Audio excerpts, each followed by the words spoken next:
আসসালামু আলাইকুম আমার সকল ভাইদেরকে।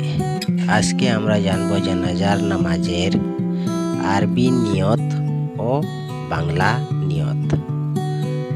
কিভাবে আরবি নিয়ত করতে হয় এবং বাংলা নিয়ত কিভাবে করতে হয় আমরা জানবো জানাজার আজকে। আর আমি বলবো না যে আমার চ্যানেলটাকে সাবস্ক্রাইব করো। আপনাদের যদি ভিডিও দেখে ভালো লাগে বা ভিডিও থেকে আপনারা যদি কিছু শিখতে পান তাহলে ভিডিওটা অবশ্যই সাবস্ক্রাইব করবেন। ধন্যবাদ। আসসালামু আলাইকুম।